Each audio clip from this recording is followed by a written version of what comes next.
He didn't even have an English bank account. He came with all his cash in like 20s, and I was like, oh my god. There was 4 of us counting out on this bloody pool table. Felt like something out of Narcos. Good morning, everybody. We are on my sofa, couch, wherever you're from in the country. I would say, what do we usually say? I'm on my couch, everybody. And one of my latest videos, I got a comment, and it was the top comment. It's got 208 likes, and it said, do a video looking back on your old cars and do recent MOT checks to see if they're still on the road. Now, some of my one of my top viewed video is where I was about 3 years ago. I just sat on my bed and I just talked to a camera, explaining all the car stories I've got of all the cars I've owned. I've owned a lot of cars. It must be between probably up nearly 50 cars now, I reckon. And each one has a little story. As I've got older, they probably got less of a story because I made all the mistakes when I was young. But today, what we're going to do is we're going to go over the top cars on my channel, the main cars on my channel. Where are they now? What happened to them? Why did I get rid of them? Any cool stories that I've not said before? But today, let's go back to our first videos of 5 years ago. My first ever video that I uploaded on YouTube. Okay, so I've got a problem with my Astra, and it's an annoying problem. A couple problems, to be honest. So yeah, almost 5 years ago today, I uploaded my first ever YouTube video, and it was on the purple Astra. So I'm going to start off with this one. I don't think this was one of the main cars on the channel, but it was my first ever car on the channel. So where is that car now? I didn't really do much. I bought that car with that horrific paint job, which I thought was a cool. I just love purple cars. Well, I just love the colour purple. And a fun fact here, purple is actually known as the royal colour. So back in the medieval days, purple was the hardest colour to make from the dyes that they had available. So purple is actually known as a royal colour. So if you actually have a favourite colour of purple, you're known to have exquisite taste. So yes, my favourite colour is purple. And yes, I found that fact out after my favourite colour was purple. Look how bad that paint is. But yeah, anyway, that car didn't really last long. It was my first car, so let's go and see. I mean, this car was like ready for the scrap, you know, even when I had it. And I actually think that, you know, when I sold, yeah, it's off the road. 2017. Wait, when did I get rid of that car? 5 years ago. This live went live. 2016. This video went live.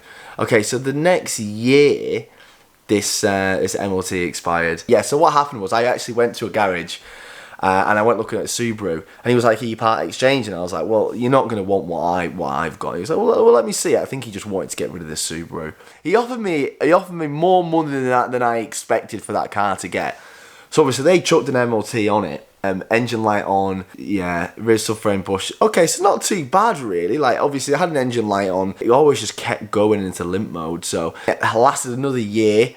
Never got re-MOT'd, and that's it. Lasted another year after I got the car. I hope this isn't a reoccurring theme. I sell a car and it only lasts a bloody year. A purple Astra, I mean, I loved it at the time because it was just so different to, you know, your little 1.2 Corsas that most people would get at that age. So my little purple Astra, it was slow, it was in terrible condition, had wood screws holding the bumper. It looked like it had been painted by a rattle can, but, you know, I loved it, and it only lasted a year after that.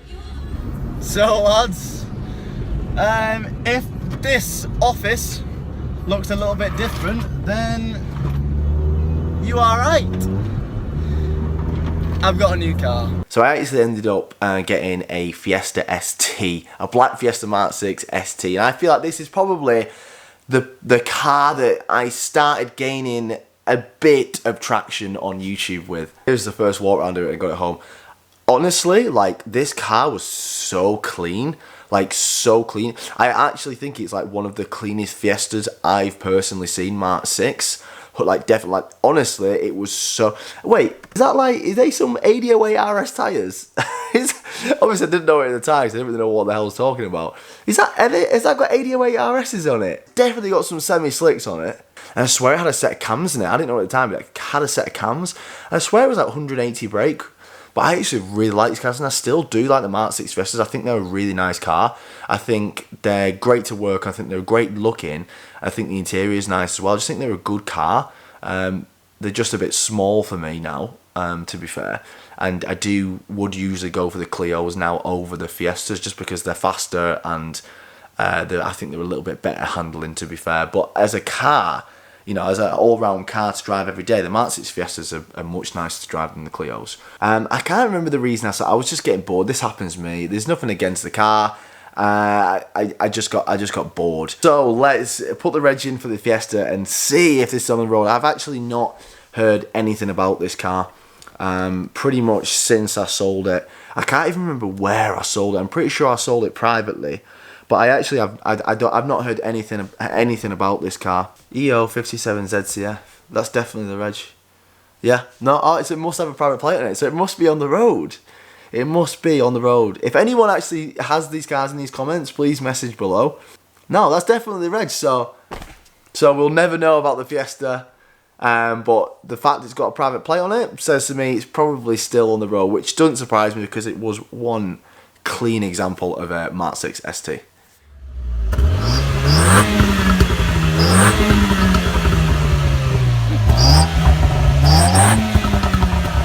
Yes, lads, it's an R26 Megane. Coming up from high school and just going to uni and stuff, I said to myself, I can't wait to get a car that goes, psh, you know, I want that turbo flutter. So that leads us on to what I believe is probably either the first or second main point of the channel. This is definitely where I started to see a quite rapid upward trajectory in terms of views. 100%. Like, I'm looking at these views now. So the first video I did after the release of the car got 77,000 views. The second video I did after the release got 72,000 views. The one after that got 75,000 views. So the views on the Megane were just really consistently high. Like, for someone with less than 10,000 subscribers, these are big views. And this is where I saw the biggest jump in the channel. I'm sure you guys will all agree. I absolutely love that car. I still love that car. Again, this one was so clean. Like, it was so clean. The paint was just so nice. Like, this is where I used to buy cars that were clean so I could enjoy the cars. Now the channel's totally flipped. Now I buy all the broken shit cars, make them nice or, you know, suitable, and sell them on. Where back then I bought them nice, ruined them with mods, and then sold them.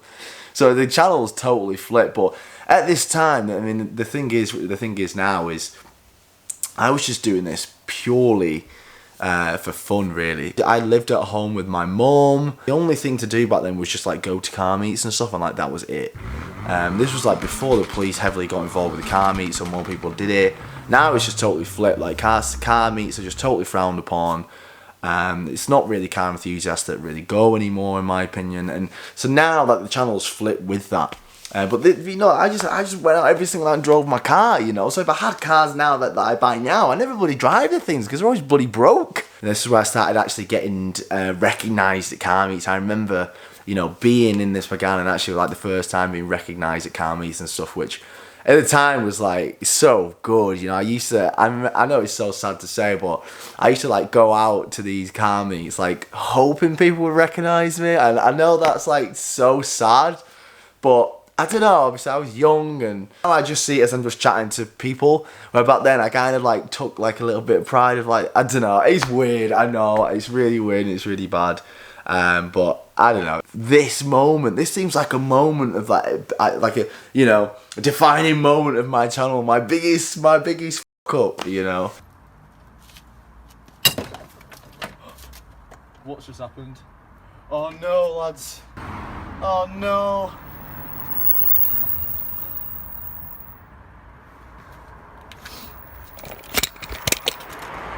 I can't believe it, lads, my struts just completely snapped on me. And this is the bit where of course you'll all know it's the bit where I bloody snapped the top mount with a breaker bar hanging off it. But this wasn't like, I know this was funny, but like at the time, like that wasn't funny. Like that was my only car. That was literally my only car. And I had work at like 7 o'clock the next morning. This was like 4 in the afternoon when that happened. It is one of the worst jobs to do on a car. I swear to God, it's one of the worst suspension jobs to do on any car, changing a strut on the Megane. So that was actually a really big reason of why I sold the car. One, I was just getting a little bit bored of just like the front wheel drive aspect. I want something different.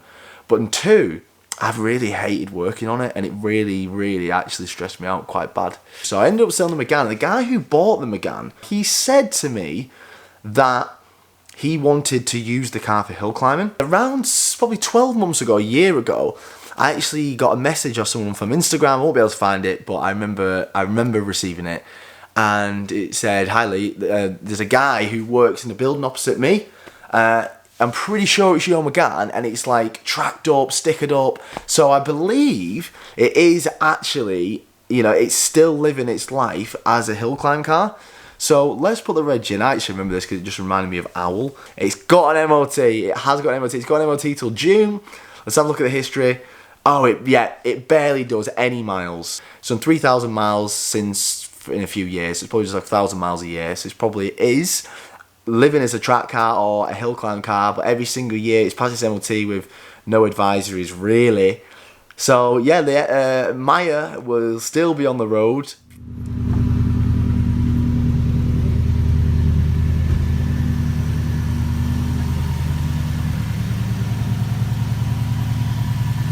The next car I got after this was a Subaru. This was a WRX this time. I always wanted a WRX Subaru, but that was always going to be a stepping stone until I could afford an Evo. But this is the first car I ever got wrapped. It's like a half and half design, and I thought it was cool at the time. Looking back now, I don't think I'd drive that car around. But luckily the whole car was Narrow Grey, so I'm pretty sure the guy who I sold it to, he actually, I remember when he was looking at the car, he asked me, you know, is it full grey underneath? Can I peel the purple off? And I remember speaking to my rapper, and he was like, yeah, you can peel the purple off, but there might be some glue left over.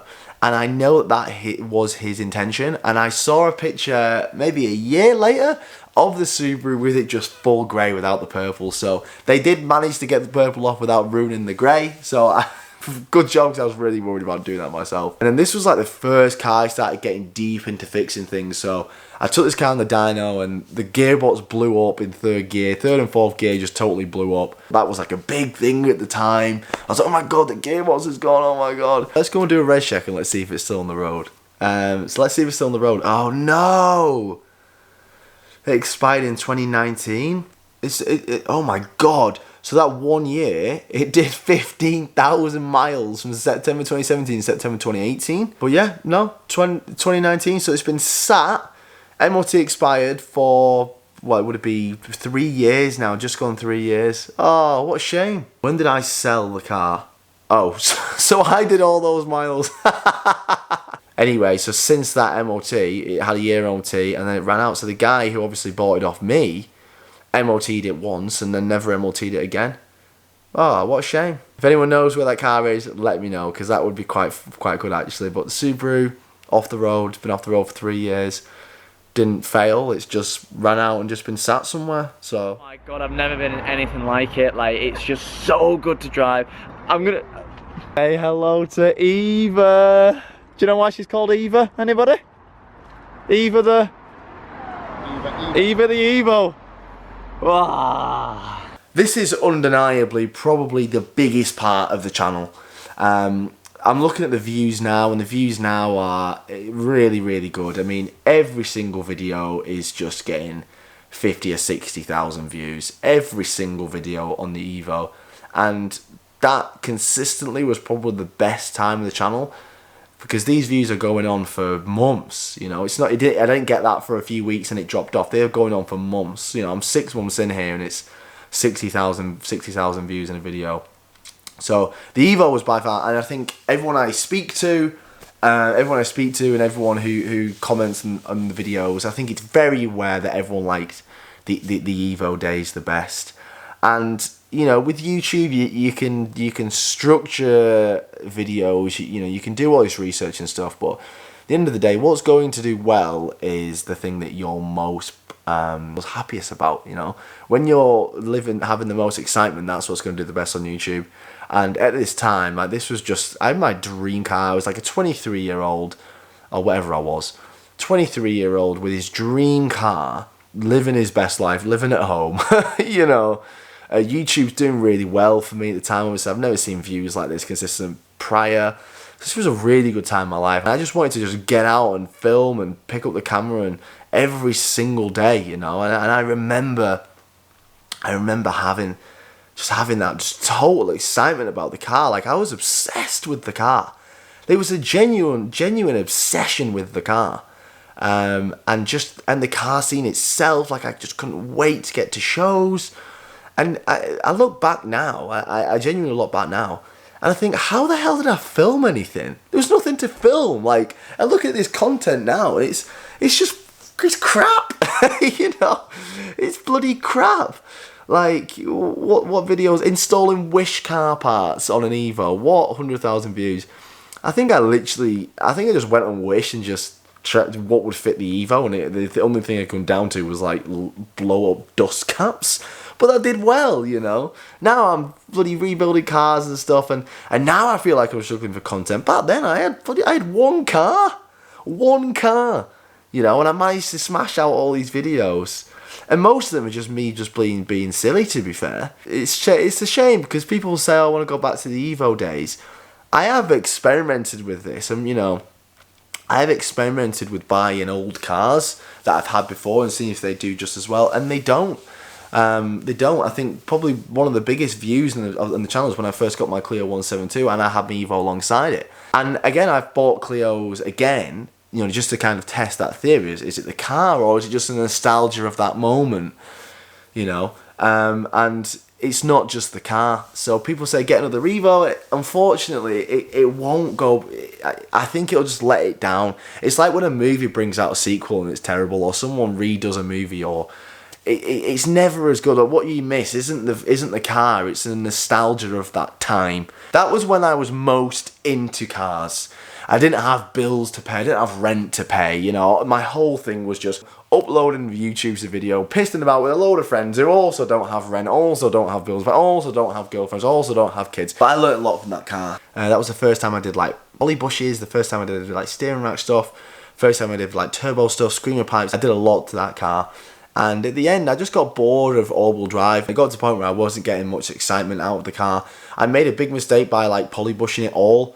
I made a big mistake because Evos are very like stiff and rickety as they are, and it just made the car really stressful to drive, just with all them Black Series polybushes all over the place. I ended up selling the Evo, and I still know where the Evo is to this day. I feel like because it's been so connected to me, like I feel like if anyone sees here's me, they think Evo. If anyone sees that Evo, they instantly think of me. The biggest question I get is, do you miss the Evo? Do you regret selling it? And I'm like, absolutely not. Like, absolutely not. I mean, I would own it, but I certainly wouldn't pay anywhere near what it's worth to own it again. I know 3 people personally who have owned it after me, and now it's gone to someone else who messaged me on Instagram when he bought it. And I swear to God, it's gone to another person within the past month who has also messaged me on Instagram telling me that they have it. So, you know, I mean, it's been years, but I still get updated who has it. I know who has it now. So I know it's on the road. It is still on the road. WX04, is it Mike, Kilo Mike? I think that's it. WX04 Mike, Kilo Mike. WX04 Mike, Kilo Mike. Oh, he's got a private plate on it. No. Oh, that's annoying.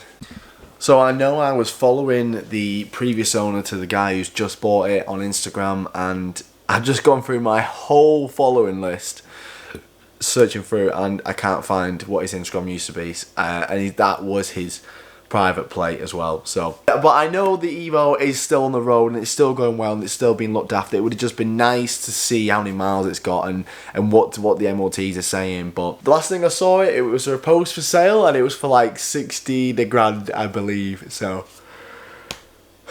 bloody Jap tax, mate, bloody Jap tax. So without further ado, let's see your skills, Nick. Pan smoothly.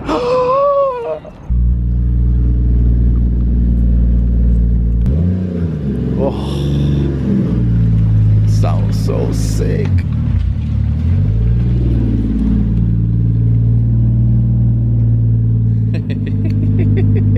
So I actually wanted to get into rear-wheel drive stuff. I had that age now. I had that experience with the cars.